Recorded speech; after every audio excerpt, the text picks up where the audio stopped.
হাতের মধ্যে এরকম করে নেবেন, একটু হালকা লম্বাটে করে।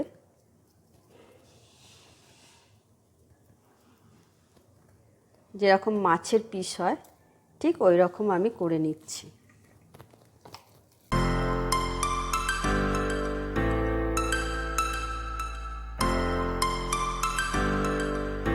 আমি অঞ্জনা, আমার রান্নাঘরে সবাইকে স্বাগত। প্রত্যেক শনি আর মঙ্গলবার ঠিক সকাল 9টায় আমি হাজির হচ্ছি আপনাদের সামনে নতুন নতুন রান্না নিয়ে।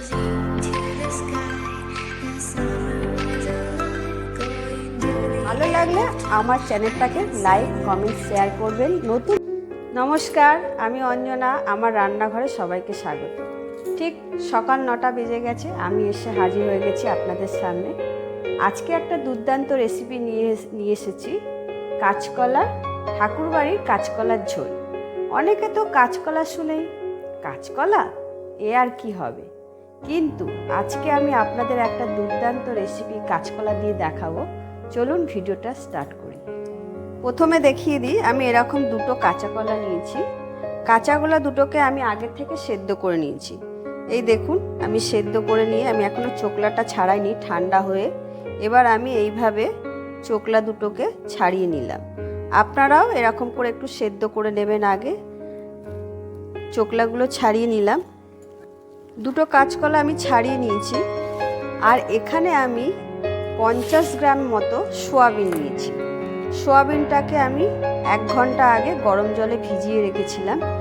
আমি এই সোয়াবিনগুলোকে আমি পেস্ট করে নেব। মিক্সির গ্রাইন্ডারে দিয়ে সব সোয়াবিনগুলোকে ভালো করে এরকম জল চিপিয়ে নিতে হবে, একটু যেন জল না থাকে। এরকম করে চিপিয়ে সোয়াবিনগুলো দিয়ে দেব। এরকম সব কটা সোয়াবিন ভালো করে জল চিপড়িয়ে নিয়ে আমি এগুলোকে ভালো করে পেস্ট করে নেব। আমি সোয়াবিনগুলোকে আমি ঠিক এই রকম একদম ভালো করে পেস্ট করে নিয়েছি।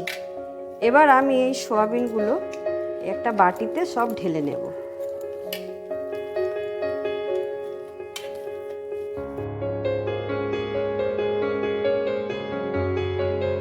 সব সোয়াবিনগুলোকে আমি নিয়ে নিয়েছি এরকম। এবার এর মধ্যে আমি এই দুটো কাঁচকলা দিয়ে দেব। কাঁচকলা দুটো এর মধ্যে ভেঙে দিয়ে দিলাম। এবার আমি এর মধ্যে সামান্য পরিমাণে স্বাদ অনুযায়ী একটু লবণ দিয়ে দিলাম। দিয়ে এর মধ্যে আমি দেব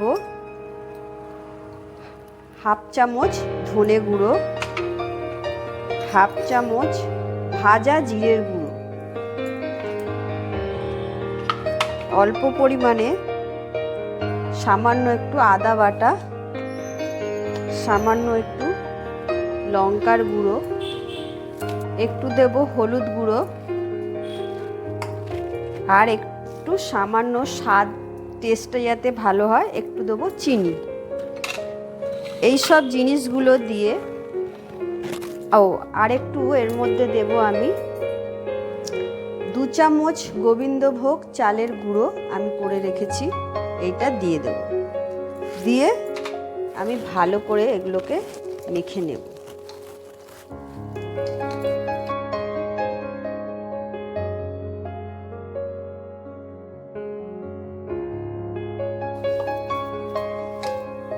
আমি এটা ঠিক এরকম একটা মণ্ড তৈরি হয়ে গেল, খুব সুন্দর। চালের গুঁড়োটা দেওয়ার কারণ হচ্ছে যাতে এটা বাইন্ডিংটা ঠিক থাকে, এটা তেলে দিলে যাতে ছেড়ে না যায়, তার জন্য একটু চালের গুঁড়ো দিতে হয়। চালের গুঁড়ো, ময়দা, আপনারা যে কোনো জিনিস দিতে পারেন। এবার আমি এখান থেকে ঠিক এরকম একটা লেচি আকারে এরকম করে নিলাম। নিয়ে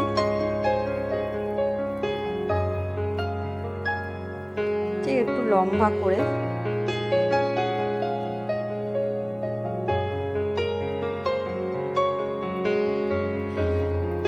এরকম করে একটা শেপ দিয়ে দিলাম। ঠিক এরকম করে আমি সব কটা গোল করে এরকম করে করব। হাতের মধ্যে এরকম করে নেবেন, একটু হালকা লম্বাটে করে।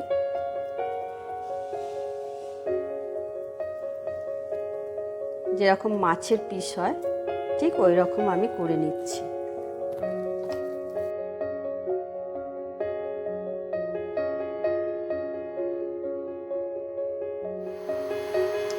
এখানে আমি প্যান বসিয়ে দিয়েছি, কড়াই বসিয়ে এবার আমি একটু তেল দিয়ে দিলাম।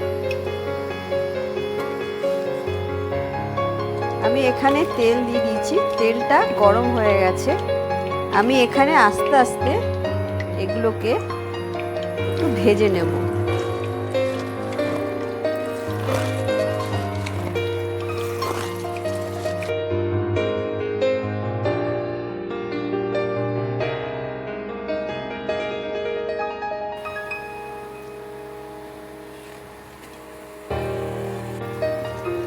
এবার আমি এগুলোকে এরকম উল্টে দেব, দিয়ে আমি লাল লাল করে ভেজে নেব।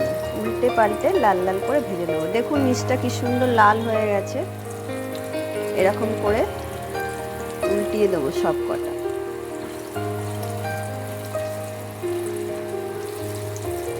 এটা সয়াবিন দেওয়ার জন্য এর মধ্যে পুরো মাংসের মতো এটা খেতে হবে, কিন্তু এই রেসিপিটা একদমই নিরামিষ, পেঁয়াজ রসুন কিছুই পড়বে না এতে।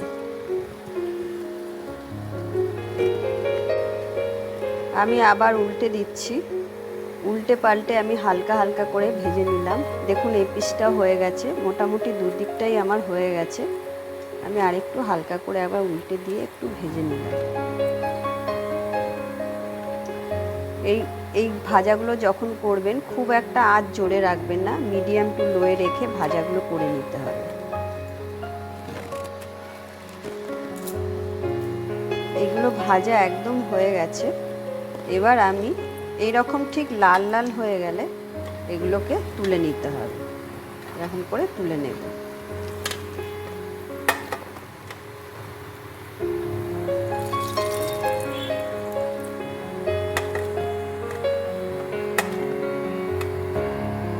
দেখুন এইভাবে আমি ভেজে তুলে আবার আমি সেম যেগুলো আছে ঠিক সেম প্রসেসে আবার আমি এগুলোকে ভেজে নেব আগের মতো করে।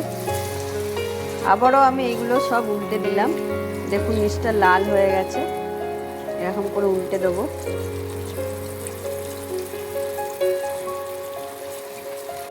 আমি উল্টে পাল্টে এইগুলো সব ভেজে নিয়েছি, এগুলোকে আমি তুলে নিলাম সব।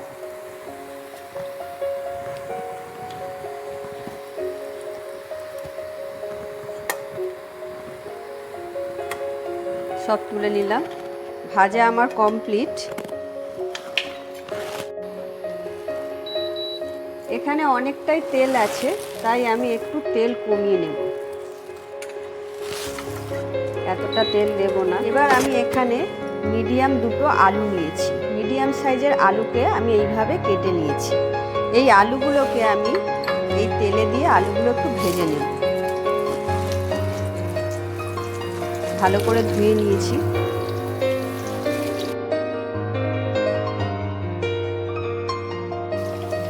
সামান্য নুন দিয়ে দিলাম,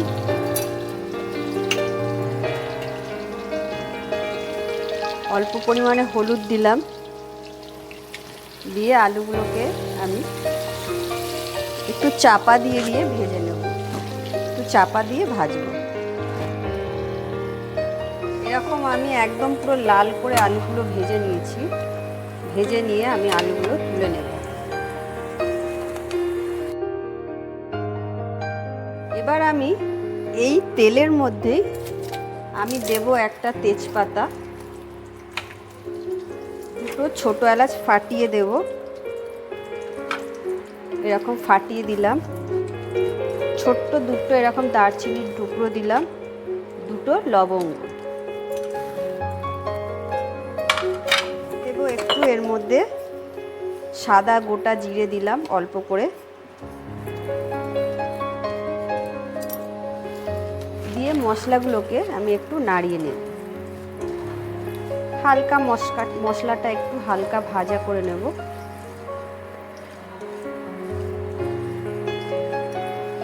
মশলা আমার ভাজা হয়ে গেছে। এবার আমি এর মধ্যে দিয়ে দেব,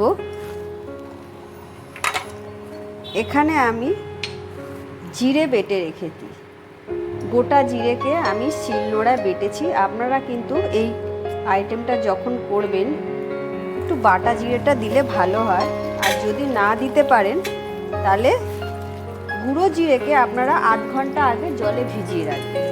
আর এখানে হাফ চামচ মতো আদা বাটা আছে, সেটাও দিয়ে দিলাম। আর একটু দেব আমি এর মধ্যে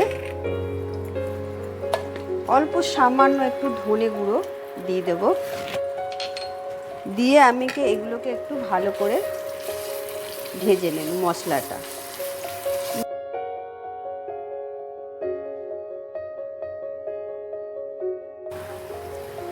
এক চা চামচ হলুদ দিয়ে দিলাম, আর সামান্য পরিমাণে একটু লঙ্কার গুঁড়ো দিলাম যাতে রঙটা ভালো হয়। মশলাগুলোকে একটু ভেজে নেব।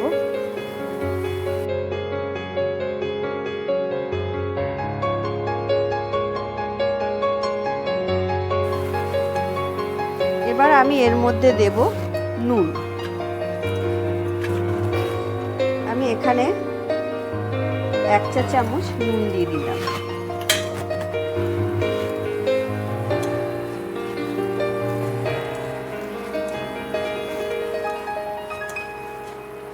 মশলাটা দিয়ে ভাজা ভাজা গন্ধ বেরোলেই, মশলাটা আমি হালকা ভেজে নিয়েছি আর একটু মশলা ভাজার গন্ধ বেরিয়েছে। এর মধ্যে আমি এখানে 1 কাপ দুধ নিয়েছি, দুধটা জাল দেওয়া, একটু সামান্য দুধ দেব। দুধ দিয়ে আমি মশলাটাকে আরেকটু কষাবো।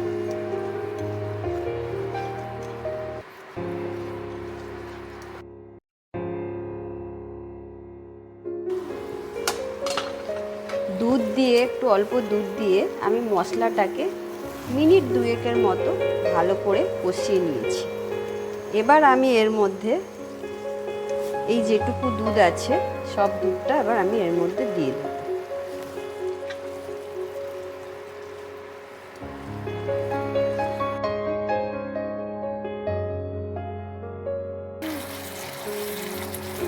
দুধটা দিয়ে আমি একটু ভালো করে কষিয়ে নেব যাতে মশলাটা আরেকটু ভালো মতো কষানো হয়ে যায়।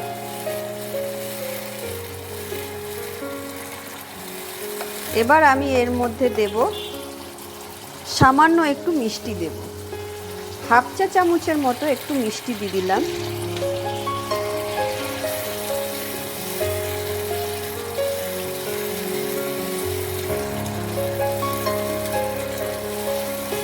এবার দেখুন মশলা থেকে কিরকম তেল ছেড়ে দিয়েছে ওপর থেকে, তার মানে আমার মশলাটা একদম কষানো হয়ে গেছে, রেডি।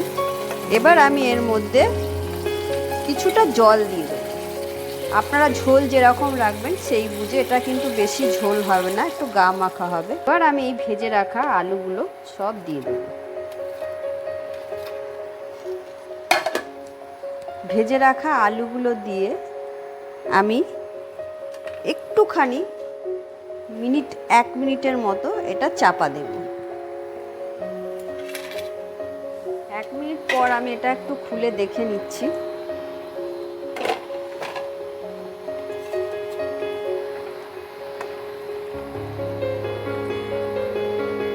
আলুগুলো মোটামুটি আমার সেদ্ধ হয়ে গেছে, কারণ আলু তো আমি পুরোপুরি ভেজে রেখেছিলাম। দেখুন আলুগুলো সেদ্ধ হয়ে গেছে, ফুটে যাচ্ছে। এর মধ্যে এবার আমি দিয়ে দেবো ভেজে রাখা কাঁচকলার মাছ।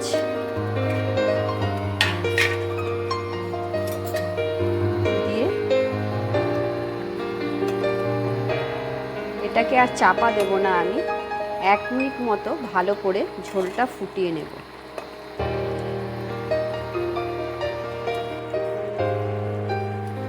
আমি এটা 1 মিনিটের মতো ফুটিয়ে নিলাম, বেশি ফোটাবো না, তাহলে কাঁচকলার মাছগুলো কিন্তু ভেঙে যাবে। এটা কিন্তু খুবই নরম হয়। এর মধ্যে আমি দেব 1 চামচ চিনি দিয়ে দিলাম।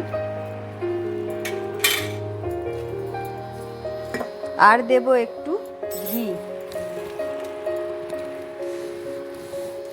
আর আমি এখানে 1 চামচ ঘি দিয়ে দিলাম।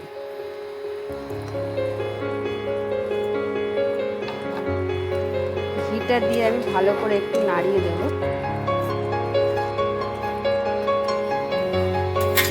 দিয়ে আমি এবার গ্যাসটা অফ করে দেবো। 5 মিনিট চাপা দেওয়া ঢেকে রাখবো, যাতে এর পুরো এর মধ্যে ঢুকে যায় ঘিটি। তো এটা চাপা দিয়ে বন্ধ করে দেব। আমি কিছুক্ষণ একটু চাপা দিয়ে রেখেছিলাম, ঢাকনাটা খুলে একদম দেখলাম পুরো আমার রেডি। এটা এবার আমি পরিবেশন করব।